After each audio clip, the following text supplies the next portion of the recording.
Meus amados, nós vamos meditar um pouquinho no que essa solenidade é tão importante para a nossa vida. Nós estamos falando de dois nomes importantes na história da igreja. São Pedro, São Paulo, são pessoas que nós olhamos e falamos, uau, eles foram muita coisa. E aí a gente tem que refletir sobre uma coisa necessária. Apesar de que Pedro e Paulo são pilares na igreja cristã, e a gente não consegue nem imaginar o que seria, a nossa igreja sem esses dois homens, que, como diz a leitura que nós fizemos, um tinha um apostolado para a circuncisão e o outro tinha um apostolado para a incircuncisão. O que é isso? É só um nome para poder dizer assim, um era apóstolo para os judeus e outro era apóstolo para os não-judeus, Ou seja, resumindo nesses dois, o envio era para todas as pessoas do mundo. E aí nós vamos olhar para eles, ver essa fortaleza da fé que era, mas nós vamos também lembrar que existe um capítulo, lá em João, capítulo 21, final já do Evangelho, aonde nós vamos ver um Pedro diferente.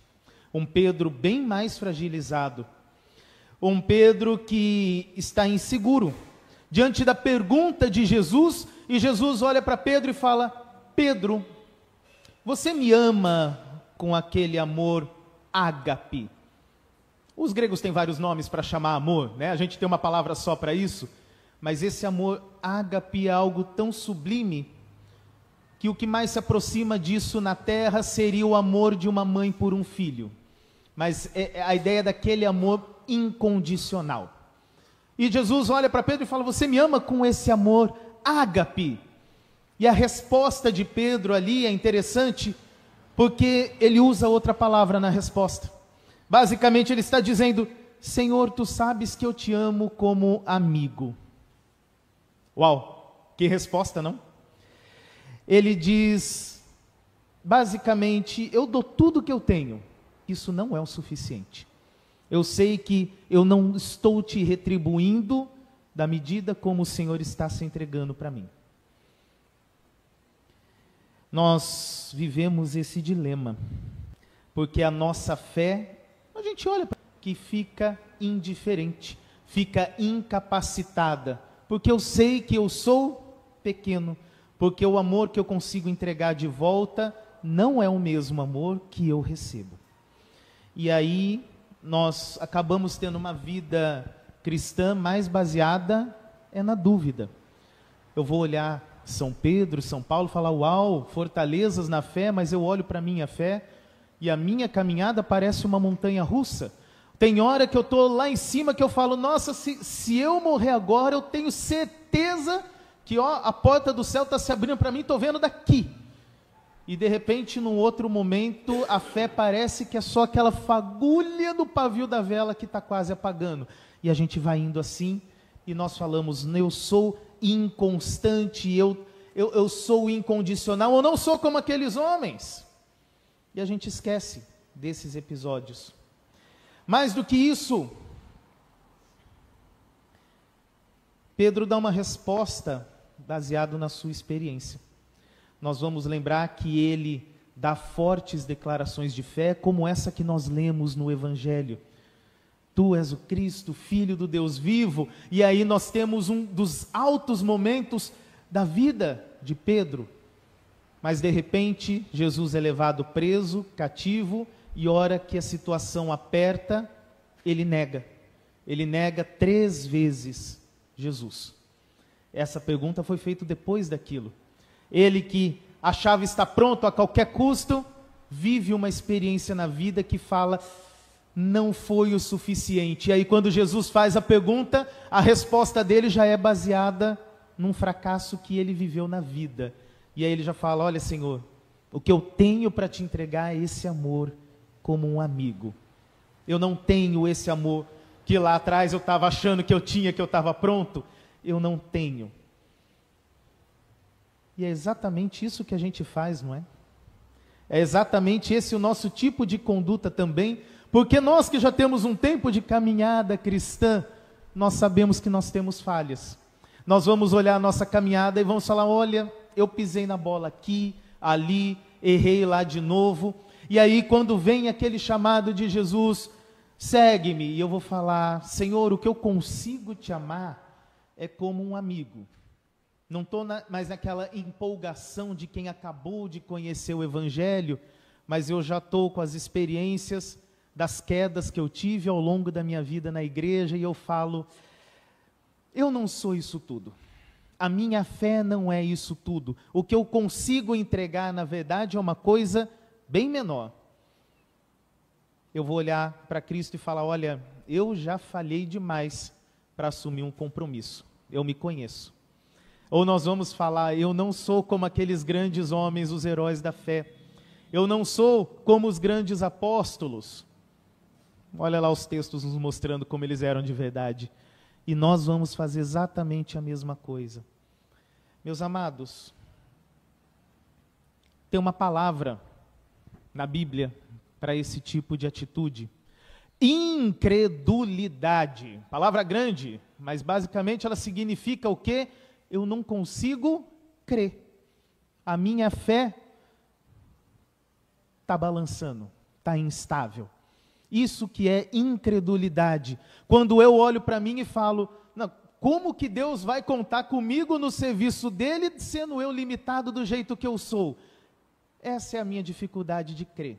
Mesmo dentro da igreja, né, e falando a pessoas que estão com o Espírito Santo dentro de si, mas ainda assim eu olho para a minha limitação e falo, como que eu vou ser instrumento de Deus? Olha a minha limitação, né? Manda outro, Senhor, porque eu sou pequeno. Isso é, na prática, a minha fé dando aquela balançada, né? É olhando para as minhas experiências e as minhas quedas e balançando na fé. Mas a grande verdade é que Jesus ama as pessoas que se encontram quebradas, as pessoas que se encontram fragilizadas. Os heróis da fé, todos passaram por problemas do mesmo jeito também, todos eles. E meus amados, se nós permanecemos nesse ciclo de dúvida de que eu não sou o suficiente para servir a Deus de alguma maneira, nós acabamos paralisados. Do mesmo jeito que estava Pedro paralisado na sua dúvida antes da ressurreição. Quando Jesus é preso e ele nega 3 vezes e Jesus vai para a cruz, o que ele faz da vida dele? Ele volta para a vida antiga. Ele era pescador, ele fala, bom, acho que agora acabou. Ele volta para a vida de pescador. Ele volta para o mar da Galileia e vai pescar de novo. Nós desistimos da missão, assim como Pedro também naquele momento desiste da missão. Nós ficamos presos a essa ideia de que falhamos demais para poder continuar sendo usados por Deus, e a missão de Deus parece que é uma missão mais para outras pessoas, gente que está mais preparada do que eu, não serve para mim. E aí nós guardamos a fé, nós abafamos a fé, nós abafamos o amor dentro de nós, e assim a gente acaba gerando morte, espiritualmente falando. Mas o bonito disso é que São Pedro parece ter desistido disso no momento, e Jesus encontra com ele justamente no lugar aonde ele desistiu. O encontro é no mar da Galileia, aonde ele tinha fugido para se esconder, aonde ele estava quebrado. Jesus vai até lá, e é ali que Jesus escolhe como ser o lugar para restaurar Pedro e restaurar a sua fé. Jesus não exigiu, naquela conversa do Pedro, tu me amas. Jesus não exigiu de Pedro um amor perfeito. Ele não forçou Pedro a dizer que o ama perfeitamente, muito pelo contrário. Ele ouve a resposta de Pedro e acolhe aquela resposta honesta dele. Jesus acolhe essa resposta e transforma a vida de Pedro a partir dali. Mesmo ele dizendo, Senhor, o que eu consigo é te amar como um amigo. Ainda assim, Jesus olha para ele e fala: então apacenta as minhas ovelhas, né? Cuida, seja um pastor, com esse amor que você tem. Mas a partir dali, Jesus trabalha na vida de Pedro e vai transformar a partir dali. Jesus, ele desce até o nível aonde cada um de nós está, não para nos deixar ali, mas para nos dar a mão e nos levantar a partir dali. E foi isso que ele faz, é isso que ele fez com a vida de Pedro, que antes era um negador, antes era uma pessoa que na hora do aperto negou, e agora transformado por esse amor de Jesus. Olha como ele estava nas leituras de hoje, a igreja em crise, em briga, e ele se levanta e fala com convicção, e nós sabemos que essa convicção vai até o fim da vida. Paulo também, da mesma forma, deixa de ser alguém que conhecia as Escrituras, porém era perseguidor dos cristãos. Ele é alcançado por esse amor de Jesus, ele é transformado por esse amor de Jesus, e de repente ele está falando com muita convicção, ele, junto de Tito, de Barnabé e todos esses grandes nomes da igreja, se colocando como pilares no meio de uma divisão séria, para manter a fé unida dos irmãos. Pessoas que eram vacilantes, pessoas que tinham suas crises, pessoas, como o próprio São Paulo vai falar em outros lugares, eu tenho uma briga dentro de mim o tempo todo, e ele vai falar: o mal que eu não quero fazer, eu acabo fazendo, o bem eu não faço, e isso está brigando. Esse era Paulo, um grande pilar da igreja. Esse era a vida que oscila e que Jesus acolheu. Esse era aquele Paulo que por algum motivo dizia ao Senhor: olha, eu tenho um espinho na minha carne, eu preciso que o Senhor tire, e nunca tirou. Ele tinha alguma coisa que o incomodava, mas ele continuou com o amor transformado por Cristo. Pedro continuou com o amor transformado por Cristo. Cada um deles foi uma pessoa que também, assim como eu, assim como você, passou por uma montanha russa na vida da fé. Ora eu estou muito bem, ora sejam meus imitadores como eu sou de Cristo, e ora eu sou o maior dos pecadores, né? E assim a vida vai oscilando, e esses eram os homens que Deus estava trabalhando, esses eram as pessoas que Deus estava usando, pessoas com a fé oscilante, assim como cada um de nós, pessoas que escrevem e dizem: eu tenho uma luta dentro de mim o tempo todo, e coisas que eu não gostaria de estar fazendo, eu acabo fazendo também. É a nossa vida, né? Os mesmos dilemas, e Jesus acolhe esse amor que nós podemos oferecer limitado, mas ele entrega o amor dele. Jesus restaura Pedro, o transforma, e Jesus diz simplesmente, depois daquela confissão: então agora você vem, Pedro, e me segue, com esse amor que você tem. E é ao longo da caminhada com Jesus que ele vai, dia após dia, pouco a pouco, você vai sendo transformado. Lá no cenáculo, Jesus se encontra com os seus, e ele diz uma bela frase: eu já não chamo mais vocês de servos, eu chamo vocês de amigos. Essa amizade de caminhar juntos foi a amizade que transformou Pedro, foi a amizade que transformou Paulo, foi a amizade que alcançou cada um dos apóstolos, não porque eles tinham um mérito especial dentro deles, que, uau, eles são diferentes de nós, mas é porque a graça de Jesus estava com eles. É isso que faz Paulo, Pedro serem acolhidos, restaurados e serem enviados a outras pessoas. Essa graça de Cristo, ela não é só promessa para eles. Jesus está no nosso meio, de verdade, e Ele está oferecendo a mesma graça a vocês. Existe um motivo muito especial pelo qual a nossa igreja não deixa de lado de fazer memória dos santos. Não é para que se transforme num tipo de idolatria, mas tem 3 motivos pelo qual a gente se lembra deles. Um deles é porque eles mostram como pessoas fracas receberam uma graça especial da parte de Deus. E com isso, a nossa fé também é renovada. Porque eles dão testemunho, e é no testemunho deles que nós continuamos como igreja até hoje. 2, porque assim como Deus deu essa graça a eles, Ele também quer entregar a mesma graça a cada um de nós. Aquela graça que você vê na vida desses grandes homens e mulheres de Deus, também pode alcançar a cada um de nós. Isso é uma memória que nós fazemos. E por fim, a terceira forma e o terceiro motivo pelo qual nós nos lembramos deles, é para render graças a Deus. Graças a Deus pela vida deles, e graças a Deus porque através da vida deles e do que eles viveram, o testemunho deles fortalece a nossa fé. E nós podemos então nos dispor a fazer uma imitação da vida deles.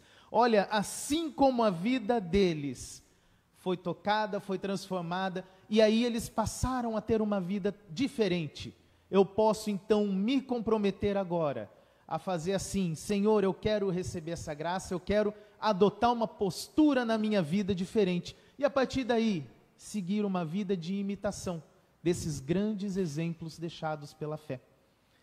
Inclusive, essa semana nós comemoramos 495 anos da Confissão de Augsburgo. É aquela confissão, quem assistiu o filminho de Lutero já viu, que teve aquela reunião e aí eles expuseram pela primeira vez o que a igreja luterana crê de verdade, né? Existe um parágrafozinho lá sobre a questão dos santos.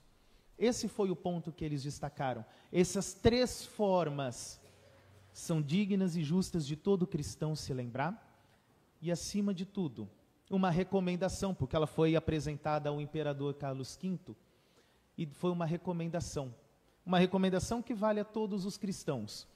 Eles falaram: como que você vai olhar para a sua vida olhando a vida dos santos?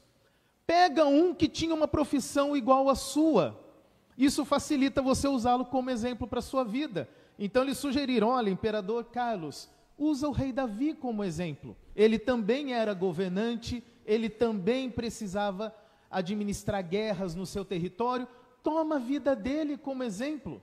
E assim, cada um no seu ofício pode, se quiser, né, escolher um exemplo de uma pessoa consagrada da vida do Senhor e tomar como exemplo para a sua vida. Eu admito para vocês que, pessoalmente, eu estou falando de mim, eu gosto muito da vida, tanto de São Pedro quanto de Santo Agostinho. Sabe por quê? Esses deram muito trabalho na vida. Eram pessoas muito oscilantes. Eu olho para eles e eu falo: esse sou eu. Eu olho, eu vejo a minha imagem ali. Mas depois a gente vê como a graça de Deus transformou essas pessoas. Aí eu falo: Senhor, eu quero ser usado desse jeito também. Eu quero essa graça na minha vida também. À medida que eu tento imitar o exemplo deixado por eles, vai me transformando também para me fazer cada vez mais parecido. E assim a gente vai vivendo a vida. Isso sim, é lembrar-se do santo sem nenhuma idolatria, sem nenhum exagero, sem nada que seja contrário à fé cristã, mas colocando Jesus no centro, como autor da graça e que abençoa a tua vida. Nesse dia especial, fica então aquela exortação maravilhosa. Deus transformou pessoas muito difíceis em grandes homens, em grandes servos. Não vai ser você um obstáculo para Deus nesse sentido. Pede para Ele, Ele vai transformar a sua vida também, e coloca a sua vida à disposição do Senhor. Ele transforma, Ele muda. Nós realmente cremos, Jesus transforma. Pedro e Paulo se tornaram testemunhas até a morte. E não porque eles eram heróis, mas porque Jesus foi moldando eles ao longo da vida. E agora, como igreja, nós seguimos nessa mesma trilha, porque nós somos enviados a amar as pessoas que estão no mundo. Não com um pouco de amor que nós temos, que é condicional, mas com esse amor que Jesus nos dá, e nós vamos entregar esse amor às outras pessoas. Assim como Pedro chega num necessitado e fala: em nome de Jesus, levanta e anda. Nós também temos um chamado da nossa missão que é ajudar as pessoas que se encontram caídas, aquelas que precisam de amor. E não é o meu amor humano que vai resolver essa situação, é o amor de Jesus. Por isso, amados, essa missão agora é com vocês. É sair no mundo, é compartilhar esse amor com cada um que estiver lá fora. Amém? Diante disso, eu quero convidar todos a nos colocarmos de pé.